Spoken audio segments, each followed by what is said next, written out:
আসসালামু আলাইকুম। আমি culinary আর্টিস্ট ফাতেমা। আপনারা দেখছেন ফাতেমাস কুকিং স্টুডিও। আজকে আমি আপনাদেরকে তৈরি করে দেখাবো চিংড়ি মাছের মালাইকারি। অনেকে অনেকভাবে চিংড়ি মাছের মালাইকারি রান্না করে থাকেন, তবে আজকে আমি আপনাদের সাথে শেয়ার করব আমার বাসায় আমি যেভাবে চিংড়ি মাছের মালাইকারি রান্না করি সেই রেসিপিটি। তাহলে চলুন চলে যাই আজকের রেসিপিতে। চিংড়ি মাছের মালাইকারি রান্নার প্রধান উপকরণ হচ্ছে নারকেলের দুধ। এখন আমি নারকেলের দুধ করে নিচ্ছি। এখানে কোরানো নারকেল নিয়ে নিচ্ছি প্রায় 300 গ্রাম। নারকেলের দুধ করার জন্য 1 কাপ পানি ব্যবহার করব। ব্লেন্ডারে জার নিয়ে নিচ্ছি, তাতে কোরানো নারকেল দিয়ে অল্প অল্প পানি ব্যবহার করে ব্লেন্ড করে নিচ্ছি। ব্লেন্ড হয়ে গেলে একটি স্ট্রেনারের সাহায্যে ছেঁকে দুধ আলাদা করে নিচ্ছি। দেখতেই পাচ্ছেন দুধের ঘনত্ব খুব বেশি পাতলাও না, আবার খুব বেশি ঘনও না। আপনারা চাইলে বাজারে নারকেলের দুধের ক্যান পাওয়া যায়, সেটাও ব্যবহার করতে পারেন। সেই ক্ষেত্রে টেস্টের অল্প পার্থক্য আসতে পারে। আমি মালাইকারির টেস্ট এনরিচ করার জন্য একটি পেস্ট ব্যবহার করব। এখন আমি পেস্টটি তৈরি করে নিচ্ছি। এই পেস্টটা তৈরি করার জন্য আমার লাগছে সাদা ও কালো সরিষা 2 চা চামচ। এখানে আপনারা শুধু সাদা বা কালো যে কোনো একটি সরিষা ব্যবহার করতে পারেন। কাঁচামরিচ 4টি, লবণ আধা চা চামচ, কাজু বাদাম 10-12 পিস, চিনি 2 চা চামচ,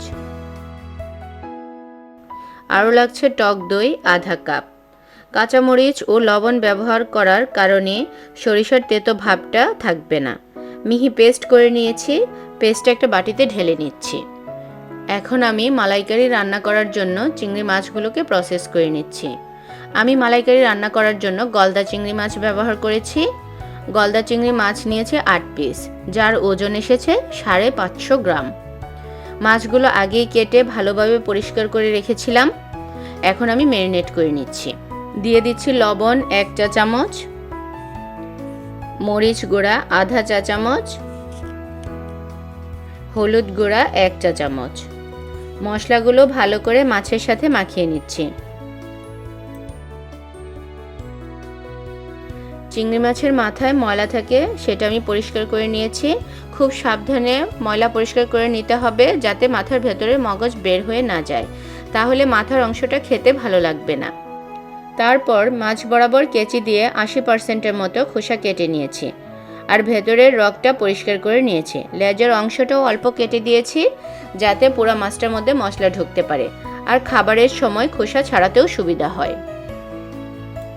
ভালোভাবে মশলা মাখানো হয়ে গেলে এর পর্যায়ে আমি মাছগুলোকে ফ্রাই করে নিচ্ছি। তার জন্য চুলায় একটি প্যান বসিয়ে নিচ্ছি।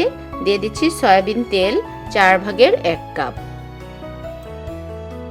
তেল হালকা গরম হলে মাছগুলো দিয়ে চুলার জাল মিডিয়ামে রেখে 30 সেকেন্ড ভেজে নিচ্ছি। তারপর মাছগুলো উল্টে আরও 30 সেকেন্ড ভেজে নিচ্ছি। এখন একটি প্লেটে মাছগুলোকে উঠিয়ে নিচ্ছি। মাছগুলো ভাজার পর দেখতে কি সুন্দর হয়েছে মাশাআল্লাহ। ফাইনালি আমি মালাইকারির গ্রেভিটা তৈরি করে নিচ্ছি। একই প্যানে সয়াবিন তেল দিয়ে দিচ্ছি 1/4 কাপ ও ঘি দিয়ে দিচ্ছি 2 টেবিল চামচ। হালকা গরম হয়ে আসলে পেঁয়াজ কুচি দিয়ে দিচ্ছি 1 কাপ। লবণ দিয়ে দিচ্ছি আধা চা চামচ। যদি প্রয়োজন হয় পরে আবার লবণ ব্যবহার করব। পেঁয়াজ হালকা ভেজে নিচ্ছি। তারপর দিয়ে দিচ্ছি পেঁয়াজ বাটা আধা কাপ। চুলার জাল মিডিয়াম টু লো হিটের মাঝামাঝি রেখে পেঁয়াজ ভেজে নিচ্ছি 2 মিনিটের মতো। দিয়ে দিচ্ছি আদা বাটা 1 টেবিল চামচ, রসুন বাটা 1 টেবিল চামচ। আদা ও রসুনের কাঁচা ফ্লেভার যাওয়ার আগ পর্যন্ত ভেজে নিচ্ছি। এখন দিয়ে দিচ্ছি পেঁয়াজ বেরেস্তা আধা কাপ, হলুদ গুঁড়া আধা চা চামচ থেকে একটু কম, মরিচ গুঁড়া 1 চা চামচ, ধনিয়া গুঁড়া আধা চা চামচ, পানি 1/4 কাপ। মশলা ভালোভাবে কষিয়ে নিচ্ছি। মশলার মধ্যে যখন তেল উঠে আসবে তখন সবগুলো গলদা চিংড়ি দিয়ে দিচ্ছি। চিংড়ি মাছের মালাইকারি রান্না করার জন্য আপনারা চেষ্টা করবেন গলদা চিংড়ি মাছটাই নিতে। মাছগুলো খুব সাবধানে উল্টে দিচ্ছি।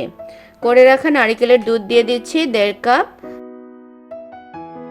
তারপর মিডিয়াম হিটে মাছগুলো রান্না করে নিচ্ছি 10 মিনিট। ফিরে এলাম 10 মিনিট পর। মাছের টেস্টটাকে আরও এনরিচ করার জন্য আমি করে রাখা পেস্টটি মাছের মধ্যে দিয়ে দিচ্ছি এবং খুব সাবধানে মাছের সাথে পেস্টটা মিশিয়ে দিচ্ছি। তারপর দিয়ে দিচ্ছি কাঁচামরিচ। মিডিয়াম টু লো হিটের মাঝামাঝি রেখে আরও 10 মিনিট রান্না করে নিচ্ছি। যখন দেখব মাছের উপরে তেল উঠে এসেছে তখনই চুলার জালটা বন্ধ করে দিচ্ছি। এখন আমি চিংড়ি মাছের মালাইকারিটা পরিবেশন করে নিচ্ছি। একটি সার্ভিং ডিশে চিংড়ি মাছ ও গ্রেভি দিয়ে সাজিয়ে দিচ্ছি। তার উপরে অল্প নারকেলের দুধ দিয়ে দিচ্ছি। আপনারা আপনাদের পছন্দ মতো সাজিয়ে পরিবেশন করতে পারেন। তৈরি হয়ে গেল আমার সুস্বাদু চিংড়ি মাছের মালাইকারি।